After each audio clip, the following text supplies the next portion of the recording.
Gerçekten gözümün önünde çekiliyor. Gerçekten bahtsızlık.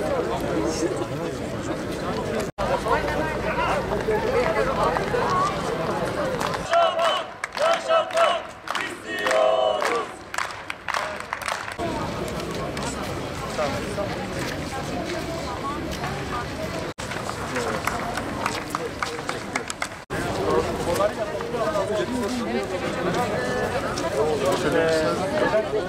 Tavan ek ödeme sistemi sona erdirilmiştir.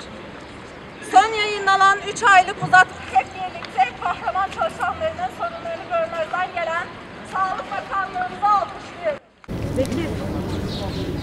Değerli halkımız, basın mensupları, kamuoyu ve kıymetli sağlık çalışanları, ülkemizde 11 Mart 2020'de ilk vakası görülen Covid-19 ile mücadele büyük bir fedakarlık göstererek özveri ve gayretle mücadele eden sağlık çalışanları büyük sorunlar yaşamıştır. Birçok sağlık çalışanı virüse karşı mücadelede üstün gayret göstermiştir. İlk zamanlarda sağlık çalışanlarına verilen destek söylemleri ve açıklamaları, yapılan kampanya ve iyi niyet göstergeleri son bulmuştur. Sağlık çalışanlarına sağlanan yurt hizmeti ve tavan ek ödeme sistemi sona erdirilmiştir. Son yayınlanan 3 aylık uzatma döner sermaye ek ödeme genelgesiyle çalışanlar arasında haksızlık yapılmıştır. Güvenlik, otomasyon, temizlik ve klinik destek personeli çalışanlarımız göz ardı edilmiştir. Geçen süre zarfında pandemi tüm şiddetiyle yaşanırken çok sayıda sağlık çalışanı virüsten dolayı yaşamını yitirmiş ve büyük bir çoğunluğu tedavi görmüştür. Tedavisi ve karantinası tamamlanmadan göreve başlatılanlar olmuştur. Yoğun çalışma temposu, ağır iş yükü ve keyfi idari yaklaşımlar çalışanları ciddi bir şekilde yıpratmıştır. Çalışma ortamı ve çalışma koşullarında yaşanılan olumsuzluklar çözümsüz bırakılmıştır.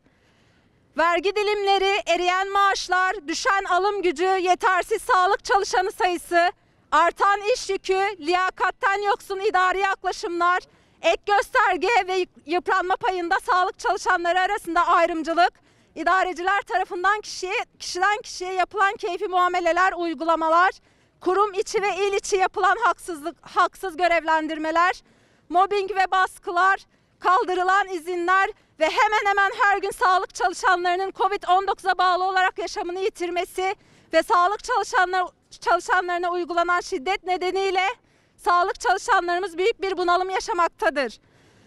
Bundan dolayı moral ve motivasyonları oldukça düşmüş, pandemi başladıktan sonra idari alanda ve geri planda görevlendirilen hemşirelerden dolayı servis ve yoğun bakım ünitelerinde ciddi hemşire açığı oluşmaktadır.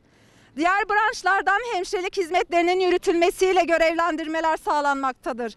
Bu hususta özellikle Sağlık Bakım Hizmetleri Müdürlükleri ve alt birimlerinin DMK 10. maddesinde yer alan amir mahiyetindeki memurlara hakkaniyet ve eşitlik içinde davranır. Amirlik yetkisini kanun ve mevzuatta belirten esaslar içinde kullanır. Hükmü doğrultusunda hareket etmesini istiyoruz. Biz sağlık çalışanlarının yaşadığı tüm bu olumsuzluklar görmezden geliniyor. Bizim de bir dayanma gücümüz olduğunu unutmamalıdır. Bu hususlarda şu ana kadar alınan önlemlerin ve yapılan uygulamaların yeteri kadar çözüm sağlamadığı açıkça ortadadır. Biz sağlık çalışanları olarak bölük pörçük bir gelir sisteminden ziyade insan onuruna yakışır düzeyde, tek kalemde, tek maaş bir ücret, uygun çalışma ortamı, çalışma koşulları, kurumlarımızda açıklık, şeffaflık, çalışanlar arasında adalet ve yöneticilerde liyakat istiyoruz. Bugün burada farklı sendika mensupları olarak hep birlikte kahraman çalışanlarının sorunlarını görmezden gelen Sağlık Bakanlığımızı alkışlıyoruz.